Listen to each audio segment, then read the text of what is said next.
Story is told of a mountain climber who's out doing this, attacking this really hard climb, and he decided to do it solo. He probably shouldn't have, but didn't have anybody to go with him, so he's out there climbing and gets to this certain place, and the next step, the next climb is he knows it's really risky, but he came this far, and so he reaches out, and just as he's about to grab hold, he slips, and he starts to go down, and he thinks it's over. All of a sudden, his leg brushes a limb or something sticking out the side of the precipice, and he reaches out, and by some miracle, he grabs onto this thing, and now he's hanging a couple 100 feet above this really long fall. He's hanging there, trying to figure out what to do, and so he screams out, "God, if you're out there, help!" Silence. And then there's a quiet voice. "This is God. Let go." Is there anyone else out there? Oh, have you ever been in a place like that? In truth, all of us live by faith. Just everyday life, there's a lot of things that happen to us that we do every day that we don't fully understand, but we choose to believe, and we do it. Remember the first time that I ever flew on a 747? I was in California getting ready to board a plane to go to Hong Kong. I looked out the window, and there's this enormous piece of metal sitting there on which there's going to go about 400 people, and it's going to take off and go up in the air and fly across the ocean and land on this tiny little piece of pavement in Hong Kong sticking out into the water.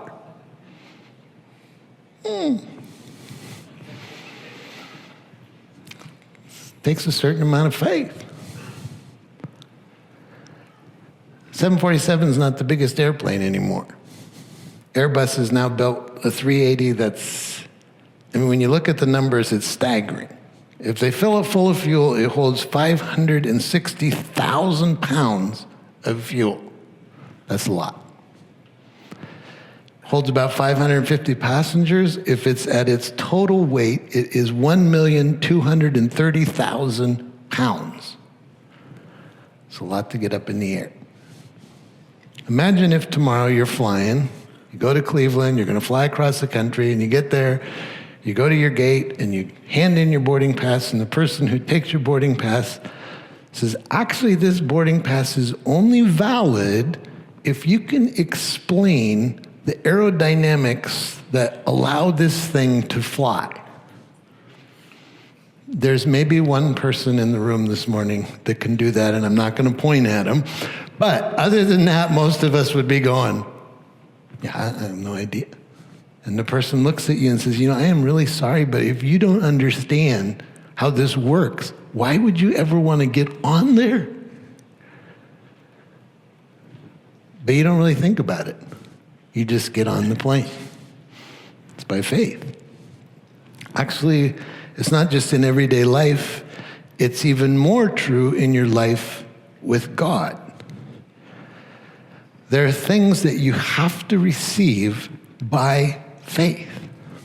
That doesn't mean that God's asking you just to jump off a cliff and believe stuff. It's actually things that have been revealed by God, that have been written down, but if you're going to follow, you have to embrace it by faith. His word reveals who he is, truths about life. You couldn't know those things unless they were revealed to you, and faith is actually getting on the plane. The story that these scriptures tell answers fundamental questions about life. Questions like, how do we get here? Does this actually mean something that we're here? Why are we here? And what happens after we die? Those are really important questions. And the scriptures are not just this collection of spiritual thoughts. They actually are a story that gives a framework to reality.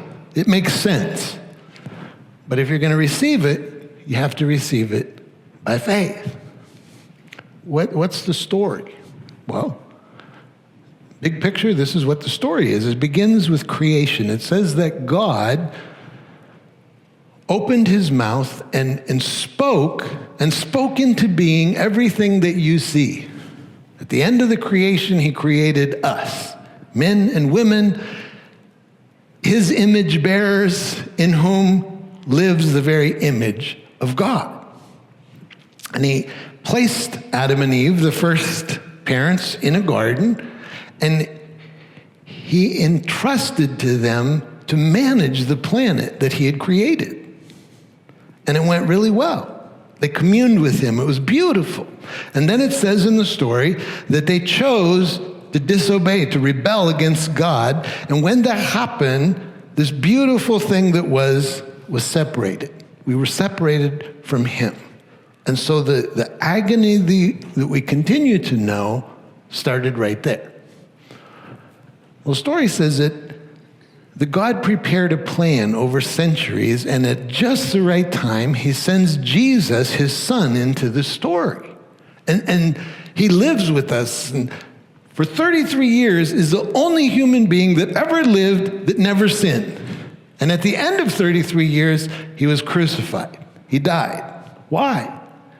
Because that's the penalty that we were supposed to receive. And now it says that he not only died for us, he forgives us, and to those who receive it, invites them into his family. And then it says that he returned to the Father, and he's preparing a place for those who receive it. That's the story. But you can't see it with your physical eyes. It's been revealed, but you receive the story by faith. So, the first ones in the first century to believe began together in what we know as the church.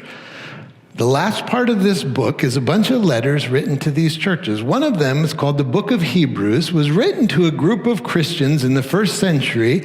This is a number of decades into the church.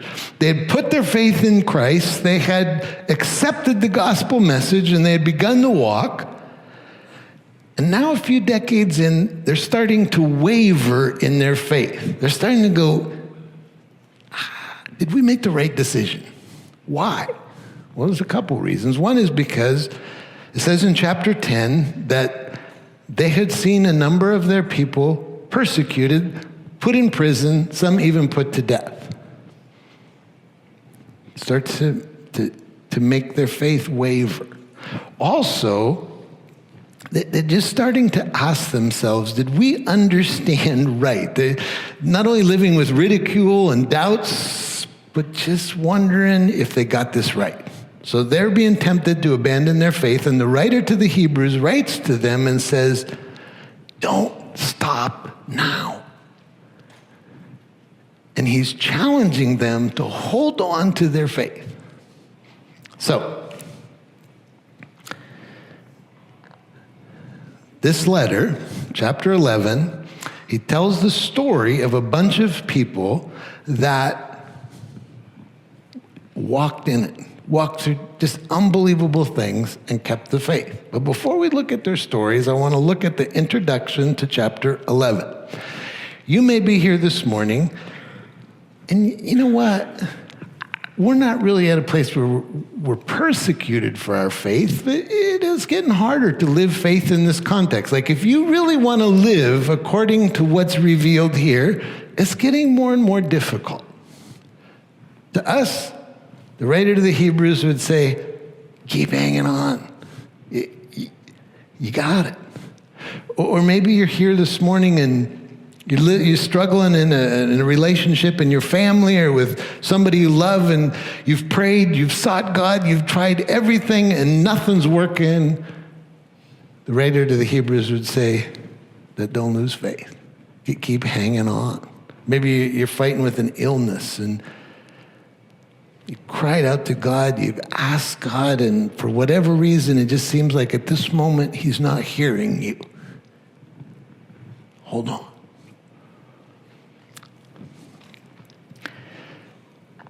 So, chapter 11 begins with these words. You've heard them before. He says this: faith is confidence in what we hope for and assurance about what we don't see. This is what the ancients were commended for. So he says, hold on to the faith. What is it? It's confidence. It's confidence in things that you hope for, but you don't actually see. Now, when the Bible talks about hope, it doesn't use the word like we use it. It's not saying, you know what, I really hope this happens. When we say that, it's 50-50. When the Bible talks about hope, it's actually a sure thing. The only reason it's a hope is because you can't see it. So God promises to Abraham that he's going to give him a son. And through that son, he's going to give him a nation that's more numbered than the grains of sand on the seashore. And through that family, he said, I'm going to bless the whole world. That was hope. That's what he hoped would happen. But it wasn't a hope that was, maybe this will happen. It will happen. He just didn't see it. So he says it's confidence in the things that we hope for, but our eyes haven't seen yet. He goes on in verse 6 to say, ultimately, without faith, it is impossible to please God. Let's unpack it a little bit. He said it's having confidence in what we hope for but can't yet see. What are we confident about? Well, he says this in verse 6. Anyone who comes to God must believe that he exists. The first step of faith is confidence that God exists. Hear what he's saying. He's not saying that they intellectually have an idea that maybe it's possible that there's a God. That's not what he's saying. He's saying they have confidence that not only he exists, he is God. We moved here, actually 5 years ago this month, we moved to Ohio, moved to Olmsted Falls, and now I can actually say that I'm a resident of Ohio after 5 years. I'm one. It's good to be here. So we moved here, started working at Grace Church, and pulling together a group of people to plant a church here. So one of the things that I did the first months was I went around and I visited everybody I could in the community, pastors, priests, community leaders, the mayor, school people, anybody I could meet. I'm Joel, moved here with my family and told them about what we're doing and had some great conversations. Well, one of those conversations was with a city official, and we're just having a conversation. Hey, Joel, we moved here. Yeah, great. Told me about his family and why he loves Olmsted Falls and all. We're going back and forth in this conversation, and like 20 minutes in, all of a sudden, he stops and he looks at me and he says, I just want you to know, I believe in God. Now, you're not supposed to be a smart aleck when you're a pastor, so there's a couple things that came through my mind, but I didn't say them. Things like, really? Why are you telling me? Why don't you tell him? He might be surprised to find that out. Or, that's kind of a funny statement, because he said, you know, I believe in God, but it's kind of a personal thing. I think a lot of people just exaggerate about this. Really? So, the God who spoke and created everything that is, who holds the universe on his fingertip, the one who loved you so much that he sent his son who died a brutal death on a cross, you kind of believe in him? That's like me saying, tonight, 5 o'clock, the worst tornado that ever hit Ohio is going to hit your house. And you say, oh, I believe. And at 4:59, you're sitting out on your back porch drinking tea. When we say we believe God exists, do you understand what you're saying? That means that you're not God. And so the writer to the Hebrews is saying, faith is believing that God is God. C.S. Lewis, recently, Max McLean put together kind of a monologue about the conversion of C.S. Lewis. If you know who C.S. Lewis is, he wrote the books about Narnia, just an unbelievable mind. Before he came to faith, he was teaching at Oxford, and there's a whole group of really brilliant people that he lived and worked with, and they had figured out a way to not believe in the existence of God. But he said it wasn't because it was intellectually smart, it's because I hated the idea if God actually exists, then intellectually it's dishonest for me not to do what he says. And frankly, I don't want that. I want to be God. Finally, he gave in. But faith is believing that God is God. Then he goes on to say this, verse 3, by faith we understand that the universe was formed at God's command, so that what is seen was not made out of what is visible. Why is he saying that? Well, there was a current of thought in that day that possibly God was the creator, but actually he had taken from stuff that already existed and he kind of reshaped it, tweaked a few molecules, and voila, here's the creation. And the writer to the Hebrews is saying, actually no, God is the one who created. He didn't create from something, he created from nothing.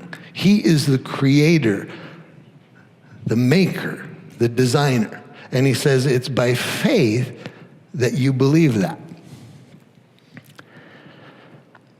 You can't know that unless it was revealed to you. I think most of you weren't there when it happened. So the only way we could know is that God wanted us to know, and he chose to reveal it to us. If you remember in the book of Job, Job suffered maybe like no human has ever suffered. And in his agony, he cried out to God, and God in his mercy spoke to Job. If you remember the conversation, Job, my memory is failing me a little bit. When I created thunder and lightning and snow, were you there? Because I don't remember you being there. No, I wasn't there. The day that I took my finger and I traced a line in the sand and I said to the ocean, this far, no farther. I might have asked for your counsel, but I don't remember if I did. God was not being sarcastic. He wasn't trying to be funny.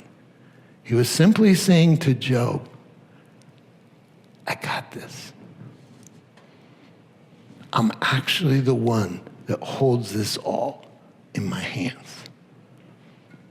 So the writer to the Hebrews says, the one that you have chosen to believe in, he not only exists, he's the creator. He's the designer. That means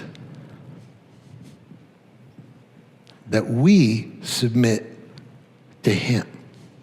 You may not have thought about this, but there's a lot of implications in believing that. If he's actually the one who created us and designed it, in fact, it says in the book of Genesis that he created us male and female. That was his design, not mine. He's the one. And it's beautiful. And then he said, That's why a man will leave his father and mother, and he will be joined to his wife, and the two will become one flesh. Wow, that's God's design. He's the designer. So in the book of Romans, Paul is talking about this, and he says that the wrath of God is coming from heaven. Now, for a lot of people, when they hear the word wrath and God, they're like, whoa, wait a minute. You need to understand, God is not angry like you and I get angry. He's not like he has bad moods and he flies off. The wrath of God is when the holiness of God is violated, it will destroy all of us. And so he stands up and goes, yeah, no farther. And so why is it coming? Well, this is what he says in verse 21. He says, people knew God, but even though that they knew, they saw him in creation, they neither glorified him as God and didn't give him thanks. But their thinking became futile, and their foolish hearts were darkened. Although they claimed to be wise, they became fools. They exchanged the glory of the immortal God for images made to look like mortal human beings, like birds, like animals, like reptiles. Who would ever do that? Everybody. We create all kinds of stuff. Then he says this in verse 24. So God gave them over in the sinful desires of their hearts to sexual impurity for the degrading of their bodies with one another. They exchanged the truth about God for a lie, and they worshiped and served the created things rather than the Creator, who is forever praised. Wow. So he's saying that God the Creator, the one who reveals himself, is forever praised. So if you decide to join the choir and praise him or not, doesn't change anything. He will be praised. But he said the ones who choose not to, they replace God with other stuff, and he said God gives them over and they just do crazier and crazier things. This is much bigger than talking about our origins. It is talking about who God is. He's the designer.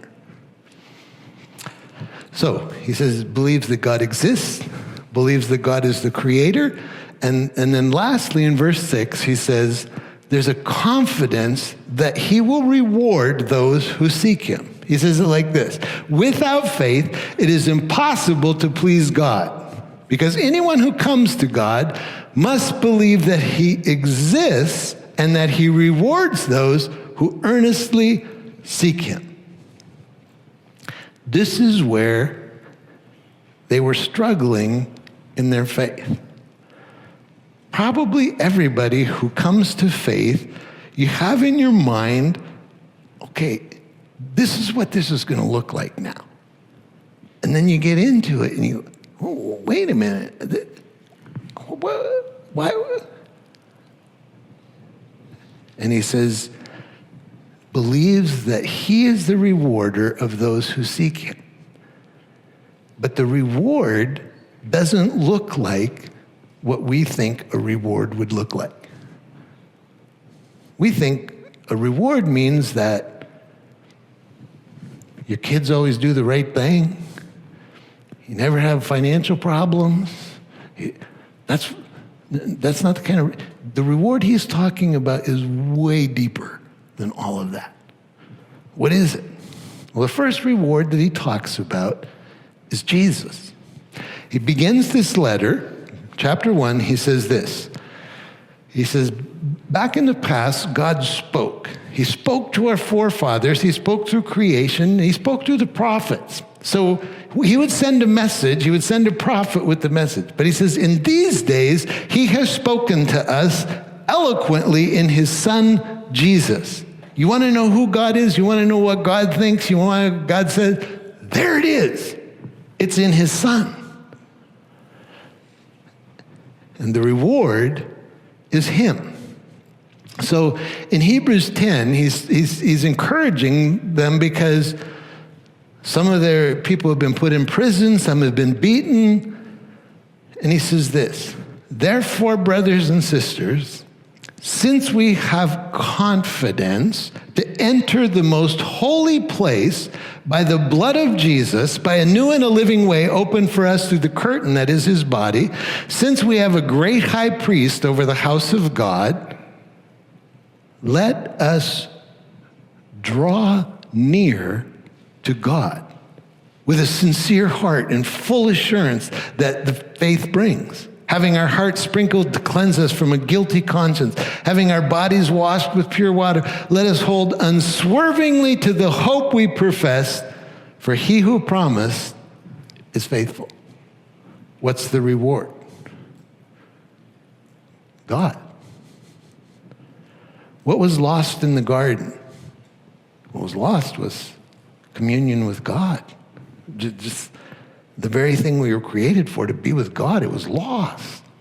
And now it's being restored, and the day is coming when it's going to be fully restored. But until that day, he says, we literally have access to the presence of God.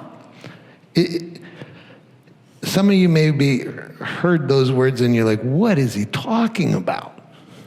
Well, this is the picture. The Hebrews understood the picture. In the Old Testament, God chose the people of Israel, and he chose them so that all the nations could see what he was like. And so he starts a relationship with his people, and he starts it in a tabernacle, and then it goes to a temple. What that word actually means is that the house of God is with us, that God just moved into the neighborhood.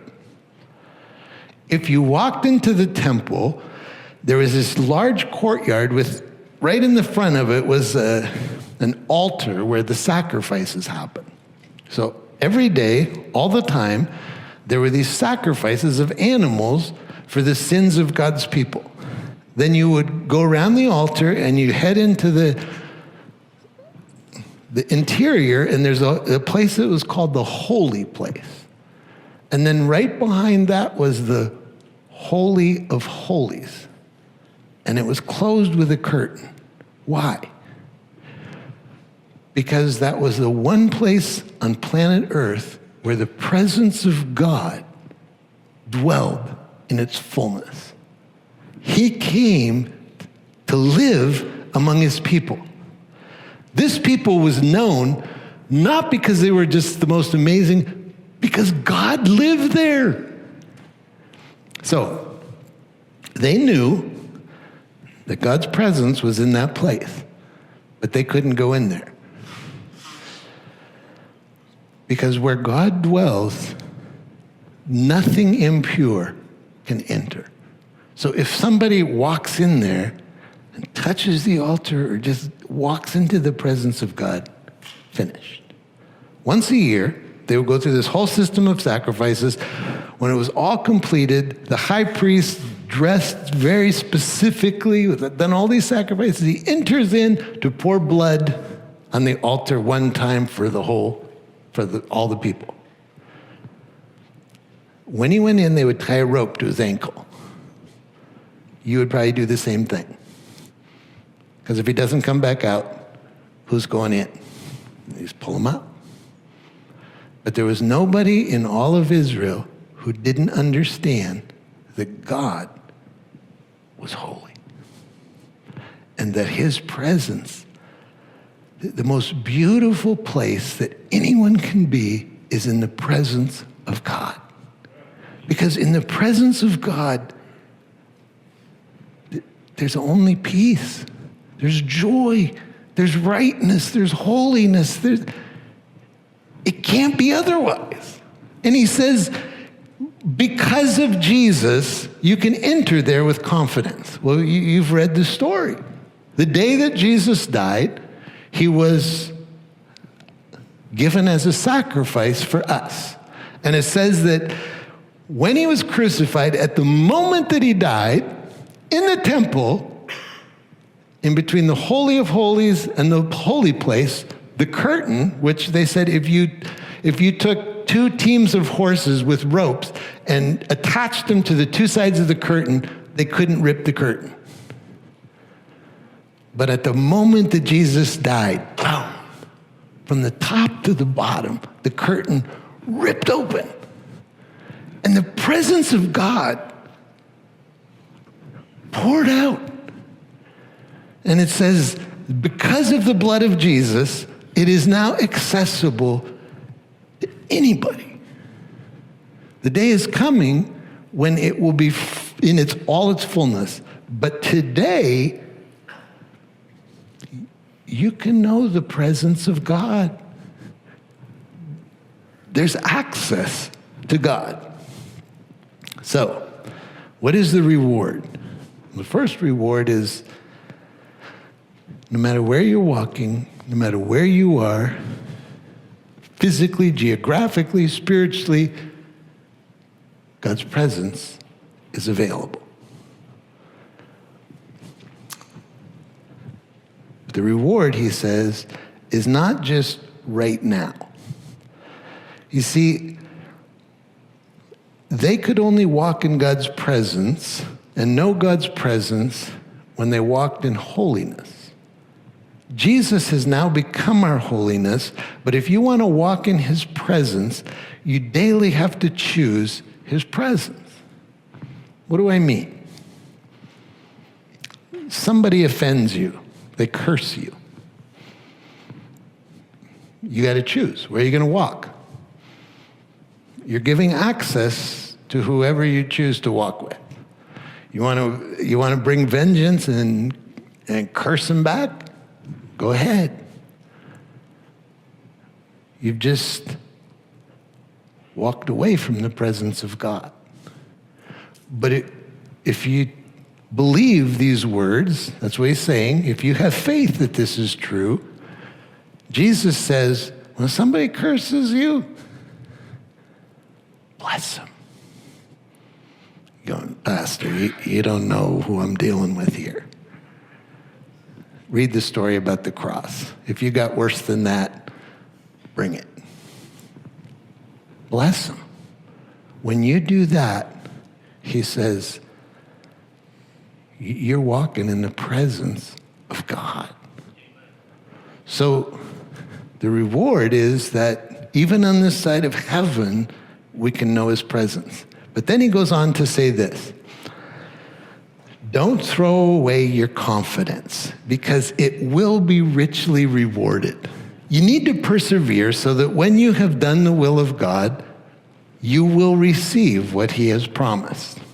For in just a little while, he who is coming will come, and he will not delay. The King is coming. Some days it seems like it's never going to happen, but it's not very far away. So he says, don't lose heart. Hold on, because the one who is coming will come. When we lived in Côte d'Ivoire, every now and then we would leave where we were living and drive about 4 hours up the coast to this city where there was a nice beach and just a place to get away.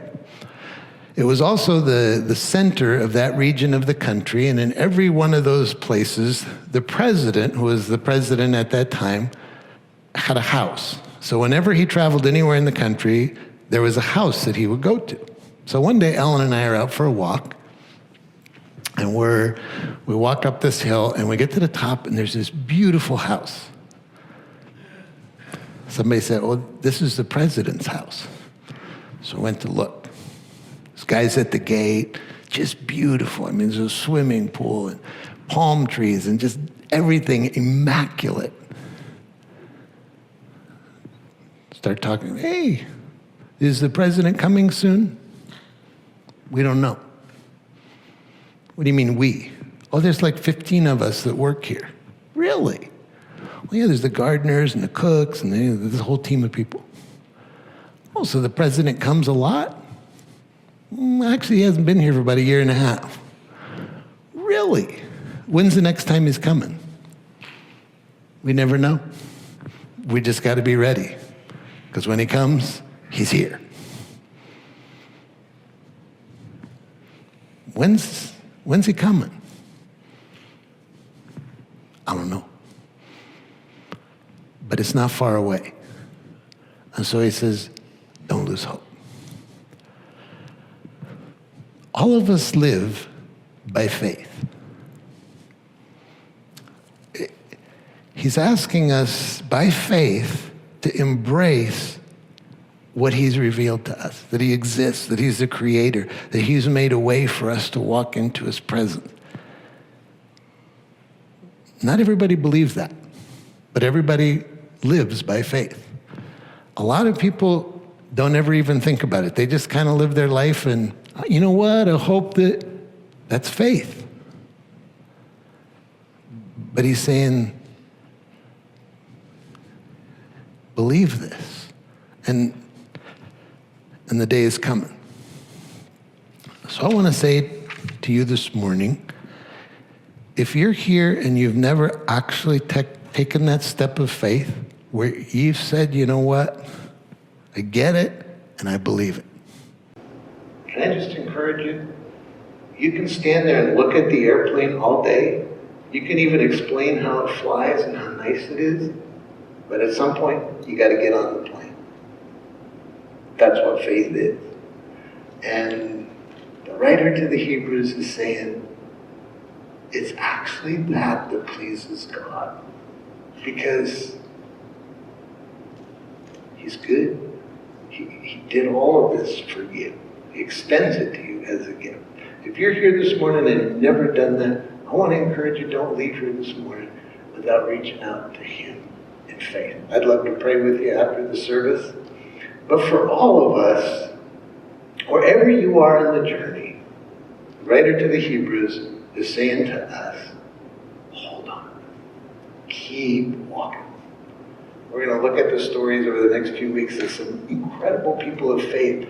Not people who are superstars, it's people who are like you and me. God did amazing things because they believe. Let me pray, and I'm going to invite the team to come, and we'll close together with a song. Father, we say out loud today that not only do we believe that you are God, that you are the creator, the designer, the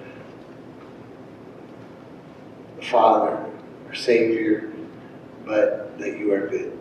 We worship you. Teach us to be people of deep faith, to walk in this generation, even when around us it moves and shakes and screams, that we know who you are, and we know that you are worthy of all of our not only our faith, our lives, everything. In Jesus' name.